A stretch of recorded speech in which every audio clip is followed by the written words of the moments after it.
ఈ వీడియో ఎవరిని ఉద్దేశించింది కాదు, కేవలం కల్పితాలు మాత్రమే. అండ్ ఈ వీడియో చిన్నపిల్లలకు కాదు, పెద్దవాళ్ళకు మాత్రమే. ఈ వీడియో చూసేటప్పుడు హెడ్ ఫోన్స్ పెట్టుకొని చూడండి.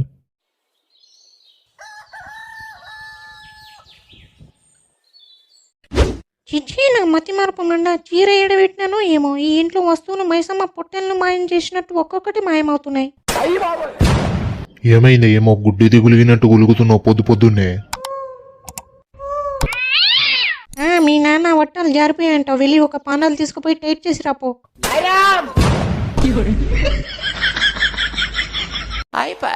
మా నాన్న ఒట్టాలు జారిపోడేందే? నీ అవ్వ పొద్దునే గిట్లా మాట్లాడుతున్నావేందే? అసు వండితే ఈగరని చెప్పి ఈరక్క అంటే ఈడ్ని ఇడిసి ఆడిని పట్టుకో అందంట దొంగమున్. మరి ఎట్లా మాట్లాడాలో నువ్వే చెప్పు. ఈడ పెట్టిన చీర ఎవడు తీసిండు? ఏ బాడకో ఇంట్లో వచ్చి దెంకపోయిండు.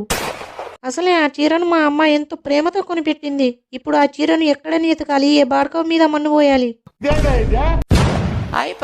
అబ్బా, మీ అవ్వ కనుక కొనిచ్చింది నీకు 10,000 పెట్టి పట్టు చీర. నీ అవ్వ కొన్నదే 2,000 పెట్టి. పాపం అని పట్టు చీర ఇస్తే 3 రేటు తక్కువైందని పంచాయతీ పెట్టిందంట. అది ఖచ్చితంగా నీలాంటిదే అయి ఉంటది. ఇప్పుడు ఎందుకు నువ్వు గిట్లా మాట్లాడుతున్నావు? మొన్న పండక్కి నాకు బట్టలు పెట్టి నీకు బట్టలు పెట్టలేదనే కదా గిట్లా మాట్లాడుతున్నావు. మంచోడు అంటే మంచం ఎక్కి కూర్చున్నాడంట. అవ్వ.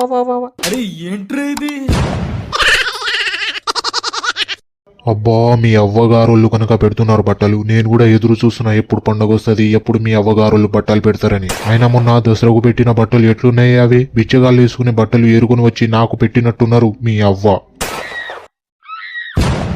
మరి నువ్వెందుకు తీసుకున్నావు బట్టలు? అక్కడే పడేసిరాక. ఇప్పుడు నువ్వు వేసుకున్న బట్టలు కూడా మా అమ్మగారు పెట్టిందే. ఒక్కటి ఉన్నది కదే, అత్తగారి సొమ్ము అల్లుడి దానమని, అందుకే తీసుకున్నా. లేకపోతే ఆ బిచ్చగాళ్ళు వేసుకునే బట్టలు నేను తీసుకుంటానా? ఎడ్డి ముండా.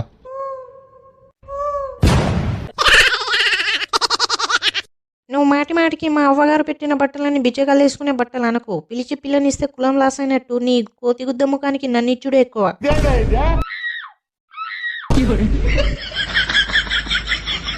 ఏందే, నా ముఖం కోతి గుద్ద లేకుందా? నీ అవ్వ నేను గనుక సినిమాలో ట్రై చేస్తే హీరో ఛాన్స్ వస్తుంది. మీది మాటలకి మిండే నీ చిన్నాయన అన్నదంట. అబ్బా, మొగాడని మొలకలక పెడితే తెల్లెనకను చూసి ఎల్లి ఎలకల పడ్డాడంట. నిన్ను పెట్టి సినిమా తీస్తే ఒక్కడు కూడా సినిమా చూడ్డానికి రాడు. సినిమాకి పైసలు పెట్టిన వాడి బతుకు ఉసుకలో ఉచ్చబోసినట్టు అవుతుంది. చిదినమ్మ, గాలికి పోయే కంపను గుద్ద కంటించున్నట్టు మా నాన్న మంచిగా అన్నాడు. నవ్వే మొగాడిని ఏడ్చి ఆడదాన్ని అస్సలు నమ్మదేని. నేనే వినలేదు. ఇప్పుడు ఏమైంది? ఎందుకు అట్లా కీచుకీచమని పిట్టలాచినట్టు అరుస్తున్నావు? మళ్ళీ ఏమైందని నన్ను అడుగుతున్నావు? ముందే చెప్పినాగా, వినపడలేదా నీ షవులకి? నీ షవులల్లా చంద్రయ్య సారబోయ్య ఇల్లు కాలుతుంది మంటారపరా మొకడా అంటే మంచిగా కాలుతుందిగా, కాచుకో అన్నాడంట. నీ అవ్వని చీరలను కాలబెట్ట. తర్వాత ఎప్పుడైనా కొత్త చీర కొని పెడతా గానీ పొద్దున్నే తలకాయ దెంగకు ఎడ్డిముండా. ఏంటి, నువ్వు కొత్త చీర కొని పెడతావా? అంటే అగవు పంటలేవు, నువ్వు చీర కొని పెడతావు అంటే నేను నమ్మను. నీ మాటలు కోట దాటుతాయి గానీ చేతులు గడప దాటవు. ఒసే, ఒప్పుకున్న పెళ్లికి వాయింపులు తప్పుతాయా? కొనిస్తా గానీ ముందు నువ్వు తినడానికి ఏమైనా చేయిపో. కడుపులో రైలు బోగీలు తిరుగుతున్నాయి కర్మకుందానా.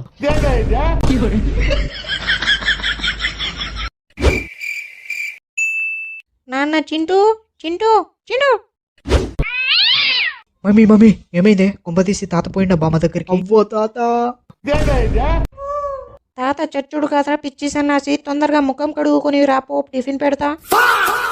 సరే మమ్మీ, పోతా గానీ తాతేం పోలేదుగా. మళ్ళీ తాత పింఛన్ మీద బతికి నేను తాత కోసం బతికే వాళ్ళు బయట చాలా మంది ఉన్నారు.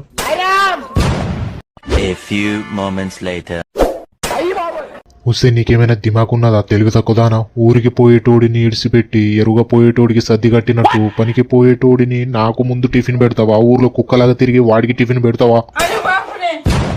నువ్వు లేవు ఇక్కడ, అందుకే ఆ ప్లేట్ పిల్లగానికి ఇచ్చిన. దానికే ఎందుకు ఇప్పుడు కుక్క ఊరినట్టు ఊరుతున్నావు? ఇదిగో తీసుకో. ఏంటి, నేను కుక్క ఊరినట్టు ఊరుతున్నానా? మీ అవ్వ ఏదో ఒక రోజు బాగా తాగొచ్చి మీ ఇద్దరిని ఇదే ఇంట్లో ఉచ్చబోసి కాలబెడతానే. చిదినమ్మ, డాడీ లేడు గనక మమ్మీ నాకు డాడీ ప్లేట్ ఇచ్చిందా? కనీసం స్వేచ్ఛగా తినే స్వచ్ఛత కూడా లేదు నాకు ఈ ఇంట్లో. ఎట్లా చేసైనా ఇజ్జత్ సంపాదించాలి.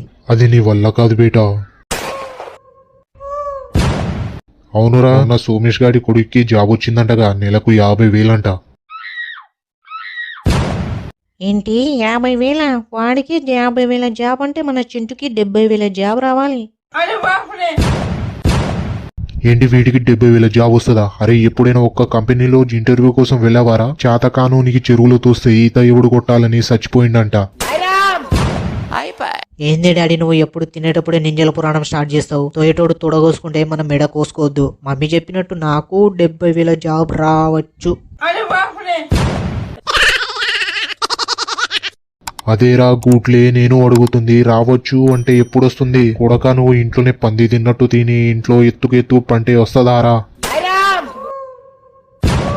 నువ్వు గువ్వమ్మ ఈ పెద్ద సంపాదించినట్టు మాట్లాడకు. మీ అయ్య సంపాదించిన ఆస్తిలోనే సగం అమ్ముక్క తింగు తిన్నావు. నువ్వు పిల్లగానికి చెప్తున్నావా?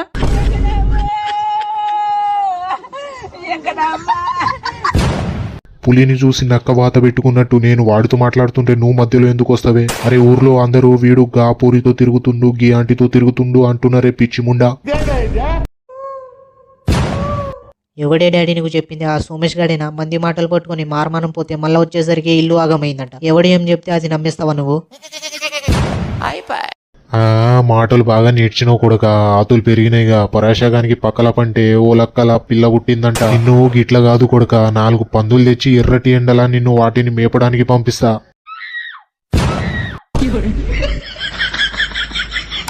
ఇంకా పొలం కాడికి పోతావా? ఇక్కడే ఉండి గుడ్డిది గులిగినట్టు గులుగుతూ ఉంటావా? ఆ పొలం ఎట్లా పాడుపడ్డదో ఏమో చూడ్డానికి వద్దామంటే ఇటు చీరమాయమయ్యింది. పోతేనే, లేకపోతే ఇక్కడే ఉండి కొండంత రాగం తీసి మీతోని పిచ్చగుంట్ల పాటలు పాడుకుంటానా?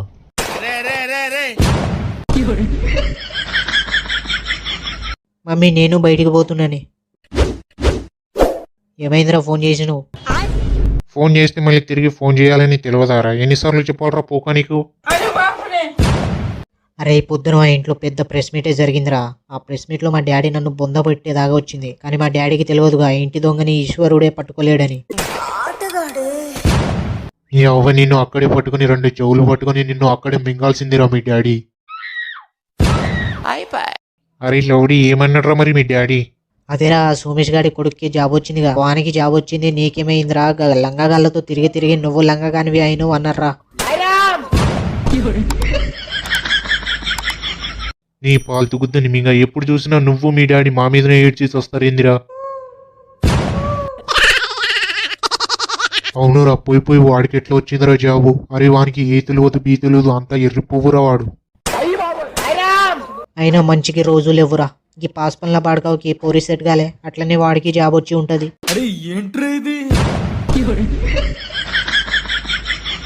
నీ కన్నెప్పుడు నా మీదనే ఉంటదారా ఊరంగా పుట్టిన బాడకావు? అరే నాకు పూరి సెట్ అయినా ఆంటీ సెట్ అయినా వీడి కన్ను మాత్రం నా మీదనే ఉంటాయి. ఈ నీళ్ళు కాల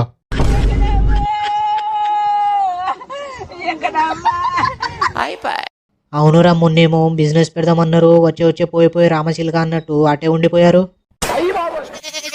బిజినెసా? ఏ బిజినెస్ చేద్దాంరా? ఏ బిజినెస్ చేసినా మనకు సెట్ అయితే లేదు. ఓ 4 ఆంటీలను పడేసి నింజల బిజినెస్ చేద్దామా? నాకు ఐడియా రాలేదనుకున్నావా లౌడి? నాకు నీకన్నా ముందే వచ్చింది ఆ నింజల ఐడియా. ఆ బిజినెస్ పెట్టాలి అంటే మినిమం ఆటగాళ్ళు అయి ఉండాలి.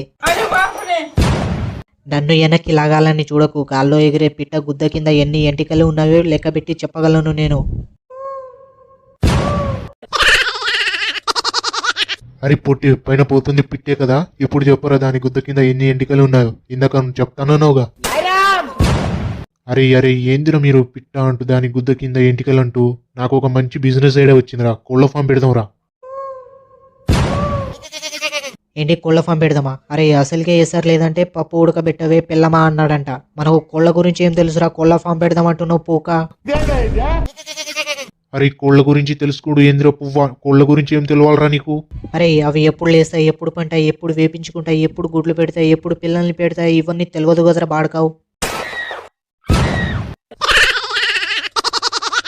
నీ గుద్దని గుట్టెనగా గురువు అయితేగా. మాటకు మతి లేదు, పుట్టకు గతి లేదు అన్నట్టు మాట్లాడకు. కోళ్లు ఎప్పుడు వేసుకుంటే నీకెందుకు రప్పుక? అరే ఈ కోళ్ల ఫామ్ పెట్టుడు వద్దురా. ఒక్క వాన పడ్డదనుకో, చెరువు ఎండిపోయినప్పుడు చావా గిలగిలా కొట్టుకుని చచ్చినట్టు చస్తాయి కోళ్లు. నువ్వు ఉండరా, నీకు ఆకు తెలియదు పువ్వు తెలియదు. అరే ఈ సిటీలో ఒక్క పుంజుకి 2,000, అదే 5 పుంజులు అమ్మినామనుకో 10,000 రప్పుక. సరే కరెక్టే గాని కోళ్ల ఫామ్ పెడితే అవి వేసిన ఎరువులు తీయాలరా. నాకు కాలికి అంటేనే గువ్వలు మండుతుంది. అలాంటిది చేతితో తీయాలంటే నన్ను ఉచ్చబోసి కాలబెట్టినట్టు అవుతుందిరా. మరి ఎరువులు తీయాలరా, కోళ్ళ ఫామ్ అంటే ఉత్తి మాటలే అనుకున్నావా? ఎరువులు తీయాలి. అరే ఈ దందా నడవాలంటే కోళ్ళ గుద్దలు కూడా కడగాలరా. వీడేంద్ర పిచ్చకుమారి పిచ్చలు పట్టుకున్నాడు, వీడు కోళ్ళ పిచ్చలు పట్టుకున్నాడు. అరే కోళ్ళ ఫామ్ దందా అంటే నేను రానురా. మళ్ళీ నేను వచ్చి ఆ పుంజు పిచ్చలను పట్టుకోలేను. మీ అవ్వ మీకు వంగ చేత కాదు మింగ చేత కాదు కానీ బిజినెస్ చేస్తామంటారు, ఏదైనా చేద్దామంటే అన్ని అడ్డంగాలు దిగుతారు. అరే బేబిచ్చం కలుద్దర బతుకులరా, మరి మనకు అవసరం ఆ బిజినెస్ బొక్క. సరిత ఆంటీ ఇంటికి పోయి మనిషికి ఒక రౌండ్ వేసి సప్పుడు ఎక్క బార్కి దెంగేద్దాం పదండి. మరి ఆంటీకి పైసలు ఎవడిస్తాడురా? నా కాడైతే ఒక్క రూపాయి లేదు, ముందే చెప్తున్నా. అరే పుట్టి నా దగ్గర పైసలు ఇవ్వరా. ఆంటీకి పైసలు ఇవ్వకపోతే ఇంటి గడప కూడా తొక్కనివ్వదు. ఎవ్వ కొండంత రాగం తీసి పిచ్చకుంట్ల పాటలు పాడిండంట. ఒక్కని దగ్గర రూపాయి లేదు గాని కోళ్ళ ఫామ్ పెడతారంట. పిచ్చి బాడుకోవు దెంగేండి. అరే చీరలు అమ్మేవాడు వచ్చిండు అనుకుంటా. బయటికి పోయి ఒక చీర తీసుకుంటా. మా అవ్వగారు పెట్టిన చీర ఎలాగో పోయిందిగా. ఏ అమ్మా చీరలు కావాలా? లేదు చిరంజీవి కావాలి, తెస్తావా? నీతో నాకు గొడవలు వద్దులే అమ్మా. మన సెలబ్రిటీలు కడుతున్న కొత్త కొత్త చీరలు తెచ్చాను చూడు అమ్మా. వాళ్ళు కట్టి పడేసిన చీరలు తెచ్చి మళ్ళీ కొత్తవని అమ్ముతున్నావా? ఎర్రిపోవా? లేదు అమ్మా, నేను చెప్పేది ఏంటంటే వాళ్ళు కట్టే డిజైన్ చీరలు తెచ్చాను అంటున్నా. ఇది ముందే చెప్పాలి కదా మీరు, ఇప్పుడు చెప్తున్నారు. ఆ రెడ్ శారీ బాగుంది, ఇటు ఇవ్వండి. ఇదిగోండి అమ్మా, ఇది కొత్త డిజైన్ చాలా బాగుంటది. సరే గాని ఎంత దీనికి? 1500 అమ్మా, తక్కువే. 1500 కాదు గాని 800 ఇస్తా, తీసుకో. మరి 800? సరే ఇవ్వండి అమ్మా. అమ్మయ్య, పాత చీర పోయినా కొత్త చీర కొనుక్కున్నా ఒకటి. గైస్ వీడియో లైక్ చేసి మన ఛానల్ ని సబ్స్క్రైబ్ చేసుకోకపోతే సబ్స్క్రైబ్ చేసుకొని పక్కనే ఉన్న గంట సింబల్ ను ఆన్ లో పెట్టుకోండి. And thanks for watching guys. Next వీడియోలో మళ్ళీ కలుద్దాం. See you soon.